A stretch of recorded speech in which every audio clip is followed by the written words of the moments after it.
Mitos yang pertama, katanya daun pepaya dapat mencegah risiko kanker. Bener nggak ya? Itu mitos. Daun pepaya mengandung flavonoid yang merupakan antioksidan. Uji laboratorium menggunakan sel kanker payudara memperlihatkan efek anti kanker, yaitu dapat menghambat pertumbuhan dari sel kanker serta dapat menginduksi kerusakan dari sel kanker. Namun belum dapat dipastikan efeknya apabila digunakan pada manusia. Saat nafsu makan berkurang, tentu akan mengganggu aktivitas Anda loh pemirsa, apalagi kalau aktivitas yang dilakukan membutuhkan energi yang ekstra. Akibatnya tubuh kekurangan nutrisi penting yang berfungsi mengatur gula darah dalam tubuh. Nah, untuk kembali meningkatkan nafsu makan, biasanya sebagian masyarakat mengkonsumsi daun pepaya. Tapi, bener nggak ya kalau katanya daun pepaya bisa tingkatkan nafsu makan? Itu mitos. Karena faktanya dalam buah pepaya mengandung banyak vitamin dan mineral dan memenuhi kebutuhan gizi yang seimbang. Namun tetap diperlukan mengatur pola makan yang seimbang dan jangan lupa membuat variasi menu makanan yang menarik serta tetap rajin berolahraga. Hipertensi adalah kondisi di mana tekanan darah mencapai 130/180. Selain keturunan, pola hidup yang tidak sehat dengan banyak mengkonsumsi makanan berlemak menjadi salah satu penyebabnya. Di Indonesia sendiri, hipertensi menjadi salah satu kondisi yang menakutkan. Jika tidak diobati dengan serius, dapat mengakibatkan penyakit jantung koroner dan juga stroke. Nah, fakta atau mitos ya kalau daun pepaya dapat membantu mengontrol tekanan darah tinggi? Itu mitos. Memang sudah ada penelitian pada hewan coba yang membuktikan ada efek anti-hipertensi, yaitu dapat menghambat enzim angiotensin converting enzyme. Namun, dalam penelitian tersebut dibuktikan bahwa zat aktif dalam daun pepaya ini dapat dipertimbangkan lebih lanjut sebagai fitofarmaka pilihan obat anti-hipertensi. Pemirsa, alergi merupakan reaksi yang dilakukan oleh sistem kekebalan tubuh terhadap sesuatu anggapan asing. Salah satu gejalanya adalah ruam pada bagian kulit hingga diare. Nah, ternyata alergi juga tidak hanya disebabkan oleh lingkungan yang kotor saja loh, tapi juga karena makanan. Bener nggak ya kalau konsumsi daun pepaya berlebih sebabkan alergi?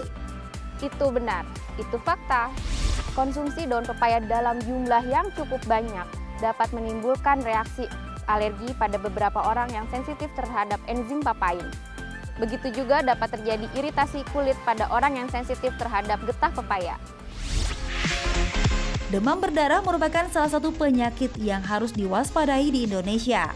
Penyakit ini disebabkan oleh gigitan nyamuk Aedes aegypti yang berakibat demam tinggi, nyeri otot, bahkan mual dan muntah. Jika tidak ditangani dengan tepat, penyakit ini dapat menyebabkan kematian. Selain mengkonsumsi obat, sebagian masyarakat juga menggunakan daun pepaya dalam proses penyembuhan. Eits, tapi itu fakta atau mitos ya? Sekali lagi bukan, itu adalah mitos. Sudah ada penelitiannya preklinik bahwa daun pepaya mengandung enzim papain yang mampu menghambat kerusakan dari trombosit. Namun, perlu diperhatikan penyebab dari demam berdarah dengue, yaitu terjadinya kebocoran pembuluh darah sehingga cairan yang ada di dalam tubuh keluar dari pembuluh darah. Sehingga terapi utama pada demam berdarah adalah mengganti cairan yang hilang tersebut.